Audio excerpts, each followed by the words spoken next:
Lu bisa terima nggak hidup lu hancur gara-gara AI salah merekognisi muka lu? Hah? Maksudnya gimana, no? Jadi muka kita diutak-atik sama AI gitu, no, untuk bikin fake news. Atau yang sampai dibuka-bukain bajunya. Atau bikin video AI palsu gitu, no, kayak apa pemimpin negara. Bukan. Jadi ini kejadiannya adalah penegak hukum alias polisi itu menggunakan AI untuk mendeteksi ini muka siapa ya gitu loh. Jadi kayak ada footage blur gitu, terus deteksi mukanya. Oh, ternyata mukanya ini gitu. Pakai ChatGPT mungkin ya, atau apa gitu ya alatnya. Dan ternyata salah AI-nya. Tapi orang yang udah dituduh salah itu udah di penjara 6 bulan, kehilangan banyak opportunity, kehilangan banyak waktu, dan sial banget lah. Itu semua gara-gara polisi di sana manfaatin AI gitu, nggak mau kerja, nggak pakai AI gitu, dan lebih percaya AI. Iya serius, polisi pada pakai AI. Facial recognition error wrongfully jails Tennessee grandmother for 6 months. Tenang, ini kejadiannya di Amerika. Dan seberapa parah sih AI ini bisa salah merekognisi muka seseorang? Dan kejadiannya seperti apa sih? Kasusnya kayak apa sih? Parah banget bro, udah nenek-nenek salah tangkap lagi.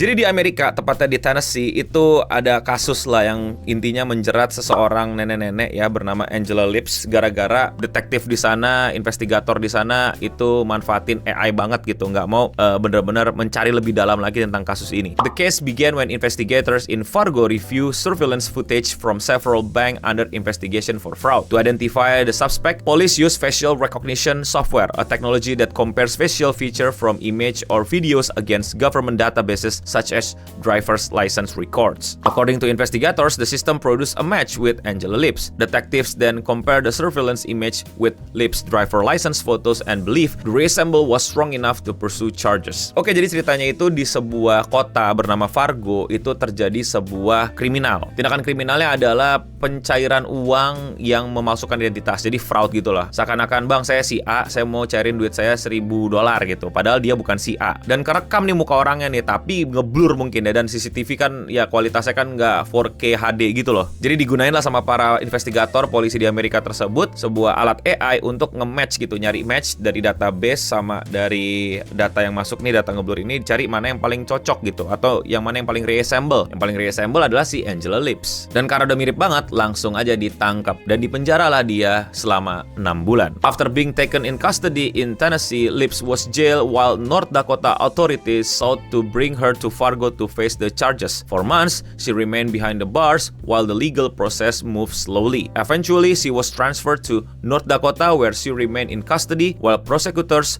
prepared their case. By the time she finally had the opportunity to fully challenge the accusations, Lips had already spent several months in custody. Jadi dia ditangkap, dia udah di penjara, tapi proses pengadilannya lama banget. Jadi dia harus buang waktunya berlama-lama di penjara sampai akhirnya dia bisa lawan balik, atau dia bisa protes balik, atau dia bisa nunjukin atau buktiin bahwa lu pada salah tangkap. Tapi bayangin, proses itu makan waktu 6 bulan sampai akhirnya dia bisa lawan balik karena si Angela Lips udah ada pengacara, ada tim pengacara yang mau bantu dia untuk bisa lepas dari tuduhan yang keliru ini. When Lips' defense team began reviewing the evidence, they quickly focused on something investigators had overlooked. Her financial and location records showed that she had been in Tennessee during the time of fraudulent withdrawals took place in Fargo, roughly 1,000 to 100 miles away. Bank transaction, receipt, and other financial activity placed her firmly in her home state. In other words, while the suspect was withdrawing the money in North Dakota, Lips was carrying out routine daily purchase in Tennessee. Once prosecutor reviewed the records, the case against her collapsed. The charges were dropped and Lips was released. Jadi apa yang terjadi, no? Kasarnya gini, tim pengacaranya itu nggak ributin AI lagi, nggak ngelawan AI pakai AI, nggak usah datengin ahli AI, nggak usah bilang kayak,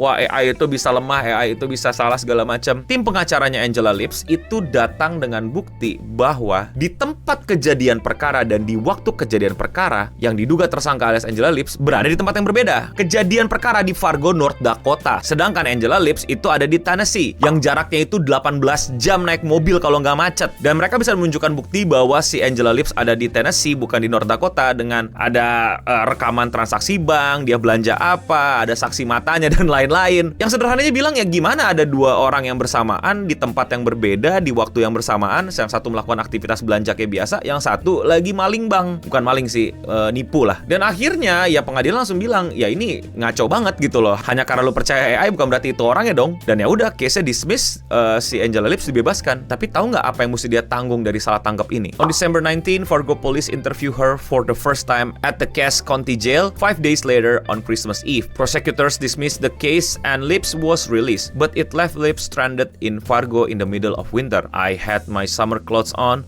no coat. It was cold outside, snow on the ground, scared. I want to out, but I didn't know what I was going to do. I was going to get home, Lips said. Local defense attorney stepped in to help, giving Lips money for a hotel room and food for holidays. Ada Martin, founder of the Fargo-based F5 Projects, then drove Lips to Chicago so she could travel home to Tennessee. Jadi selama berbulan-bulan dia di penjara, nggak dapet duit, kehilangan pekerjaan, dia ditangkap pas summer, pas musim panas. Dia abis itu ditransfer ke penjara yang tempat kejadiannya terjadi, kan dia di Tennessee ke rumahnya, dia di penjaranya di Fargo di North Dakota. Iya, dia dibebasin, dia keluar penjara saat musim dingin Desember di Amerika, bajunya masih summer, nggak pakai mantel, nggak pakai jaket, nggak punya duit buat balik, nggak punya siapa-siapa di situ, sampai akhirnya ditolong sama local defense attorneys untuk dikasih hotel sama dikasih makan dan baru bisa pulang habis itu. Iklan dulu boleh kali. Thank you buat semua yang udah support channel gua, terutama sama yang member alias yang klik tombol join di bawah atau tombol gabung. Yes, harganya cuma 10.000, tapi itu benar-benar bisa nge-support gua untuk terus bikin video-video kayak gini. Buat kalian yang udah join, gue ucapin terima kasih. Buat yang belum join, jangan lupa jadi member di sini. Namanya beda, punya avatar sendiri, dan lebih kelihatan kalau komen. Dan kalau 50.000, kalian bisa nyaksiin beberapa video live streaming gua yang nggak gue tampilin ke publik. Thank you Singapore Aristoteles, thank you Singapore Leo. Yang belum bisa jadi member nggak apa-apa, tetap thanks buat semua supportnya, like, comment, subscribe, dan lain-lain, atau sebarin video ini, atau di klip juga boleh. Now back to the video. Dan sampai sekarang gue nggak lihat dia dapat kompensasi apapun dari salah tangkap ini. Gokil nggak sih? Aneh nggak sih? Weird nggak sih? Menyedihkan gak sih? Dan udah 2026 ternyata negara maju masih kayak gini. Ditambah dengan apa-apa AI dan salah tangkap. Sebagai korban salah tangkap, ya Anda cuma dibebasin. Tapi kerugian Anda di penjara, kerugian Anda kehilangan pekerjaan, berbulan-bulan Anda tidak lakukan apapun, nama baik Anda dan lain-lainnya, kira-kira harusnya dapat kompensasi apa ya? Wah, kacau nih Amerika. Tapi kalau menurut kalian bagaimana? Komen di bawah. Opini gue sih jelas ya, bahwa gue setuju sama AI. Mau nggak mau kita semua pakai AI. Apapun udah banyak AI-nya. Tapi menjadikan AI sebagai alat utama, sebagai yang terdepan gitu, gara-gara di buzzword mulu AI teknologi kita ada AI-nya, bukan berarti AI itu yang terbaik untuk berbagai macam hal. Apalagi yang kayak gini, hanya karena AI bilang itu sama langsung bilang dia pelakunya. Tapi enggan gitu untuk ngelakuin cek-recek lagi, investigasi apakah dia beneran pelakunya, apakah dia memang menggunakan kesempatan untuk nyelip 18 jam naik mobil untuk ngelakuin kejahatan terus balik lagi ke kotanya untuk dapetin bukti dan lain-lain. Ya bisa jadi sih dia beneran pelakunya terus dia bisa ngakalin, tapi ya sekarang so far pelakunya bukan dia ternyata. Dia salah tangkap, korban salah tangkap. Sudah sepatutnya, apalagi yang udah menyangkut nyawa dan keselamatan orang itu, nggak diserahkan ke AI begitu saja. AI jadi alat bantu, bukan jadi alat utama. Gue nggak anti AI, tapi gue anti sama orang-orang yang pasrah sama AI, yang kayak udah AI aja, atau tidak, aku dilawan AI.